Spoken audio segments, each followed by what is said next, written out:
अस्सलामुअलैकुम my YouTube family, welcome back to my channel. आप सब लोग कैसे हैं? उम्मीद करती हूँ आप सब लोग खैरियत से होंगे। मैं भी ठीक अल्हम्दुलिल्लाह। बस थोड़ी सी दाढ़ में तकलीफ़ थी, पता नहीं क्या एक नई दाढ़ निकल रही है या क्या हो रहा है, लेकिन बहुत ही ज़्यादा तकलीफ़ में मुब्तला हूँ। तो प्लीज़ आप लोग मेरे लिए दुआ बहुत कीजिएगा। और यहाँ पे ना शाम का टाइम है और हस्बैंड ऑफिस से आए थे, तो मैंने सोचा कि कुछ थोड़े से पकोड़े बना लूँ चाय वाय के साथ।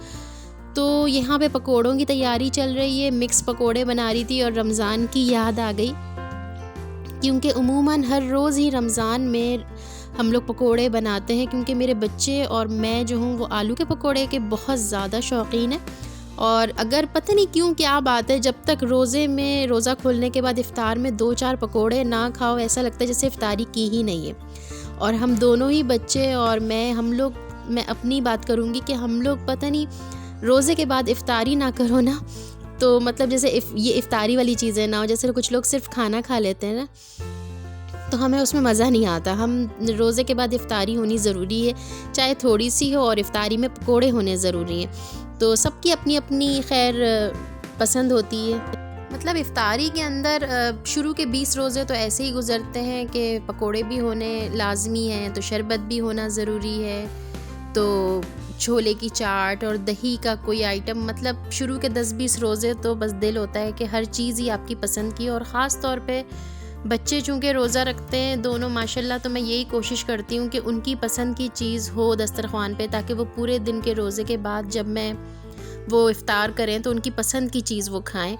तो ख़ास तौर पे जब से बच्चों ने रोज़े रखने शुरू किए हैं, मैंने इफ़्तारी का एहतमाम ज़्यादा ही करना शुरू कर दिया है माशाल्लाह से। बस अल्लाह ताला इसी तरह मुझे हिम्मत देता रहे कि मैं उन लोगों के लिए बनाती रहूं और करती रहूं। हर माँ जो है ना, वो अपनी औलाद के लिए अच्छे से अच्छा करना चाहती है और उसको अच्छे से अच्छा देना चाहती है, क्योंकि ये हमारी ज़िम्मेदारी है कि हमें उनको खिलाना है अच्छे से अच्छा। तो इसीलिए कोशिश करती हूँ कि उनके लिए टेस्टी चीज़ें बनाऊँ, उनके लिए उनकी पसंद की चीज़ें बनाऊँ, क्योंकि जो चीज़ें बच्चों को पसंद होती हैं ना, बच्चों को लगती भी वही चीज़ें हैं। तो यहाँ पे मैंने मिर्च के पकोड़े बनाए थे, और आलू प्याज और जो हरी मिर्चें हैं उसके मैंने बनाए ये वाले, और मैंने खाली प्याज के भी बनाए थे।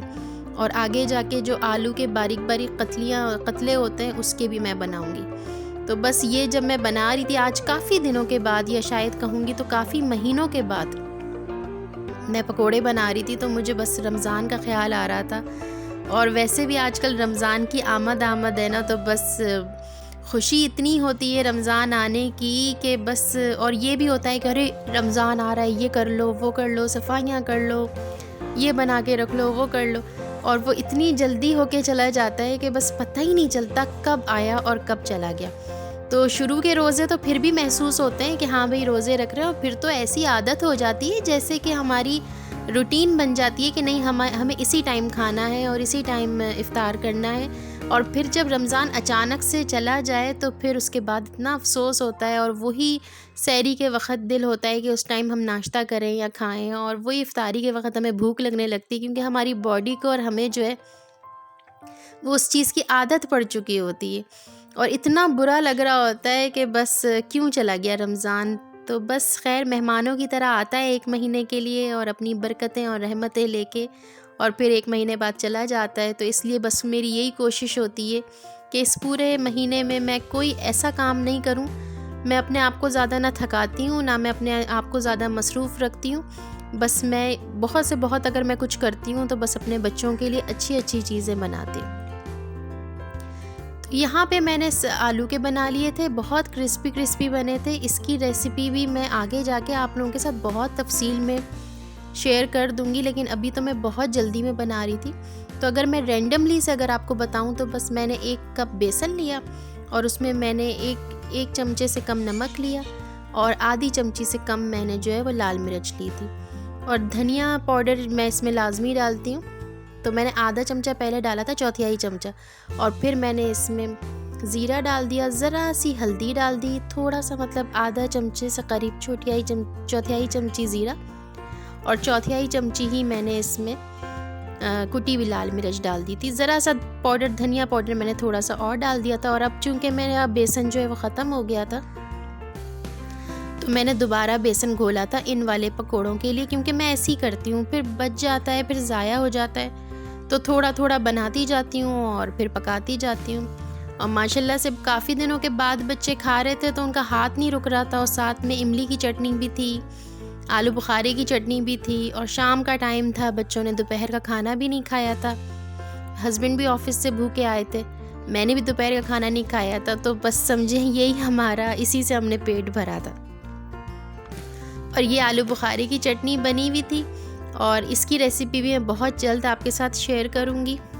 बहुत टेस्टी, बहुत मज़े की लगती है, और पता नहीं क्यों पकोड़ों के साथ तो मुझे ये बहुत ही पसंद है। और कहीं शादी वादी में भी जाते हैं ना, तो बस मेरा सबसे पहले नज़र इस पर होती है कि कहीं आलू बुखारे की चटनी है तो मैं ले लूँ, उसके बगैर मुझसे खाना नहीं खाया जाता। बहुत अच्छी लगती है मुझे। और यहाँ पे ये इमली की चटनी है, इमली की मीठी वाली चटनी, बच्चों को ये भी बेइंतहा पसंद है। और इसके साथ पकोड़े आलू के, ख़ास तौर पे बच्चे खाते भी आलू के ही हैं या फिर हरी मिर्च के खाते हैं। हमारे यहाँ वो पालक और बैंगन के भी बनते हैं, मगर वो सिर्फ मेरे हस्बैंड और मैं खाते हैं। फिर बाद में बच्चे जो हैं वो कोचिंग और ट्यूशन चले गए थे, मैं इसीलिए जल्दी जल्दी बना रही थी कि इनका टाइम हो गया था जाने का। और फिर मैंने बाद में खाया, और फिर मैंने कहवा बना लिया था अपने और हस्बैंड के लिए, क्योंकि दोनों बच्चे कोचिंग और ट्यूशन चले गए थे माशाल्लाह से। तो फिर हम दोनों अकेले बैठे थे, तो मैंने सोचा कि कहवा बना लेती हूँ, क्योंकि कोई भी ऐसी चीज़ खाओ ना ऑयली या फिर हैवी सी, तो फिर उसके बाद या तो कहवा या फिर ग्रीन टी मुझे बहुत अच्छी लगती है।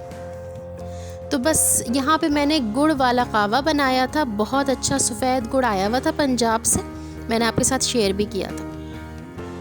बस फिर थोड़ी सी सुस्ती सी हो रही थी, लेकिन रात का खाना तो बनाना ही था मुझे, तो मैंने हस्बैंड से आज लौकी मंगवाई थी। और ये गोल वाली लौकी जब भी मैं देखती हूँ मुझे मेरे नाना की बहुत याद आती है।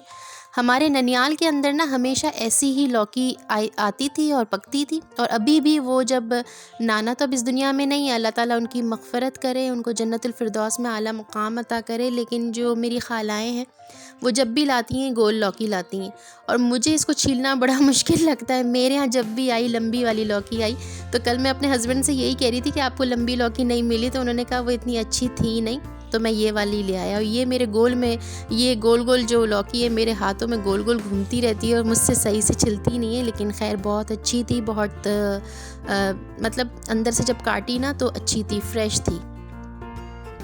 फिर मैंने इसको छील के और काट के इस तरह के कतले बना के रख लिए थे, और बहुत ही सिंपल सी ना परहेज़ी टाइप की जो है वो सब्ज़ी बना रही हूँ मैं। ज़्यादा मिर्च, नमक, ऑयल नहीं इस्तेमाल करूँगी इसमें, और ना कोई खटास।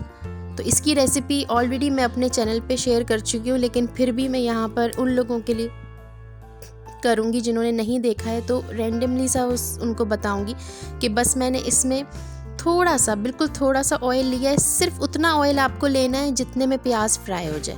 और अगर आप किसी बीमार आदमी के लिए बना रहे हैं जिसको ऑयल नहीं देना है, तो फिर आप ऐसा करें, या तो भगरी हुई प्याज यूज़ कर लें, या फिर प्याज फ्राई करें और सारा ऑयल जो है वो निकाल लीजिए, और वो फिर आप किसी और चीज़ में यूज़ कर लीजिएगा। बस फिर मैंने उसमें ज़रा सा ज़ीरा डाला है, और ज़रा सी कुटी हुई लाल मिर्च डाल रही हूँ मैं। लेकिन अगर आप किसी बीमार आदमी के लिए बना रहे हैं ना, तो आप सिर्फ गोल लाल मिर्च 1 या 2 डाल लें, और अगर उसका भी परहेज़ है तो फिर आप ये डालें ही नहीं मिर्च। मैंने यहाँ पे कुटी हुई लाल मिर्च बस थोड़ी सी, बिल्कुल ज़रा सी डाली है, क्योंकि उमूमन गोल लाल मिर्च जब वो पक जाए और फिर वो फट जाती है ना, तो फिर वो इतनी मिर्चें कर देती है पूरी लौकी में। तो मैंने सोचा कि नहीं, इस दफ़ा मैं कुटी हुई डालती हूँ। उमूमन मैं गोल लाल मिर्च डालती हूँ, जो इसकी ऑथेंटिक रेसिपी है ना उसमें जो है वो गोल लाल मिर्च ही यूज़ होती है। बस यहाँ पे मैंने लौकी के कतले सारे डाल दिए, और उसको मैंने सही से सौटे कर लिया, और हल्का सा नमक जितना के डालना है। अब चाहे बीपी के पेशेंट्स अगर हों इस तरीके से, तो फिर नमक ज़रा कम ही रखिएगा, क्योंकि ये बिल्कुल परहेज़ी टाइप की लौकी बन रही है। बहुत जिन्हें डाइटिंग वगैरह करनी है उनके लिए भी बहुत अच्छी है, जिन्हें अपनी, बस आप इसको चमचे से खा लीजिए। ऑयल मैंने आपको पहले ही बता दिया, और नमक मिर्च भी मुनासिब, ना इसमें लहसुन अदरक पड़ता है, ना इसमें टमाटर पड़ता है। हाँ, इसके अंदर खटास के लिए इस स्टेज पे जब ये पक गई, तो अब आप अपना शोरबा अपने हिसाब से रख लें। अगर आपको बिल्कुल ड्राई चाहिए तो आप इसका शोरबा जो है वो कर दें, मतलब सुखा दें, और बस फ्रेश हरा धनिया हस्बैंड लाए थे वो डाल दिया थोड़ा सा, और 1-2 हरी मिर्चें डाल दी, काट के नहीं, बस ऐसे धो के।